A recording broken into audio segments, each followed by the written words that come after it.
Baik anak-anakku yang terkasih dalam Tuhan Yesus, mari kita merenungkan firman Tuhan yang terambil dari kitab Kejadian pasalnya yang ke-45 ayat 1 sampai ayatnya yang ke-15. Demikian firman Tuhan.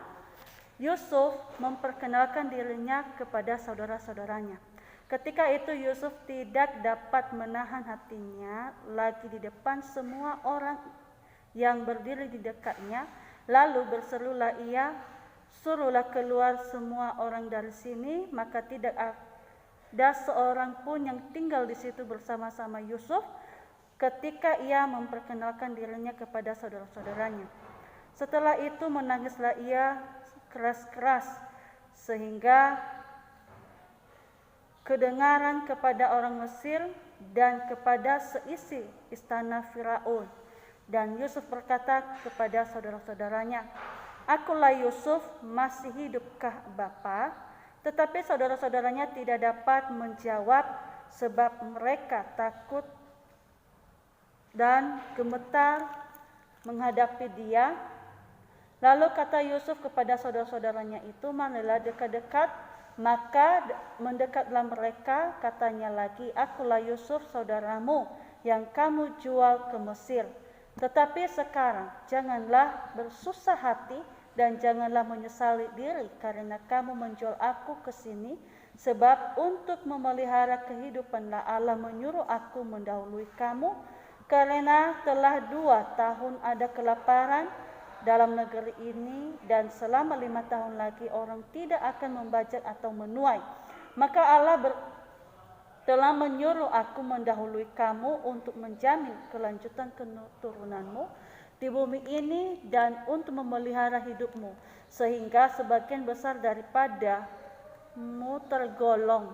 Jadi bukanlah kamu yang menyuruh aku ke sini, tetapi Allah. Dialah yang telah menempatkan aku sebagai bapa bagi Firaun dan tuan atas seluruh istananya dan sebagai kuasa atas seluruh tanah Mesir.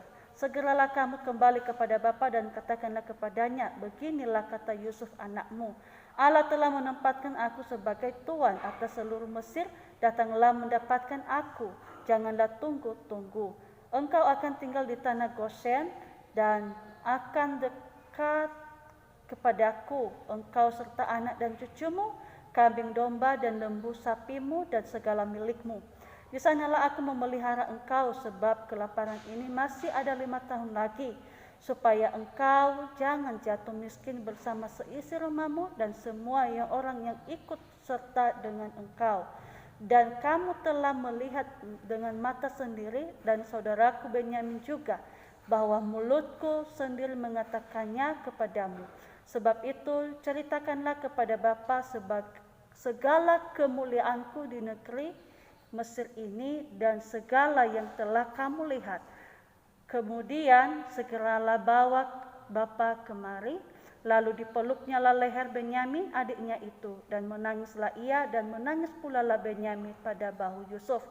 Yusuf mencium semua saudaranya itu dengan mesra, dan ia menangis sambil memeluk mereka. Sesudah itu barulah saudara-saudaranya bercakap-cakap dengan dia. Dan demikian pembacaan firman Tuhan sebagai tema kepada kita pada siang hari ini, yaitu indahnya mengampuni. Nah, kalau kita berkata atau membicarakan tentang mengampuni, itu bukan hal yang gampang kita lakukan untuk mengampuni orang. Ini adalah hal yang sangat sulit dilakukan oleh semua orang. Kenapa? Karena di dalam diri kita itu ada sikap keegoisan, ya. Mengampuni artinya kita memaafkan seseorang atas kesalahan yang dia lakukan terhadap kita dan tidak mengungkit masalah itu. Ya, itu mengampuni. Nah, terkadang kita nggak bisa melakukan hal demikian. Kenapa? Karena kecenderungan emosional kita, egoisnya. Ya, egoisnya itu tinggi. Karena setiap orang memiliki sifat egois atau keakuan, kecenderung menempatkan dirinya sebagai yang benar. Ya, orang itu egois. Ya, kita kadang-kadang di antara kalian juga ada ya, sering ya terjadi keegoisan, tidak mau memaafkan, tidak mau mengampuni orang. Ya, nah, tetapi di dalam firman Tuhan yang kita bacakan di sini dikasih satu contoh, yaitu Yusuf. Bagaimana kehidupan Yusuf sebelumnya? Sebelum dia di tanah Mesir, ya, ketika dia bersama-sama dengan saudaranya. Nah, di situ Yusuf mengalami penderitaan. Penderitaannya apa? Yaitu mendapatkan apa? Iri hati daripada saudaranya, sehingga saudaranya ini membenci, ya, ada sifat benci. Mengapa mereka membenci Yusuf?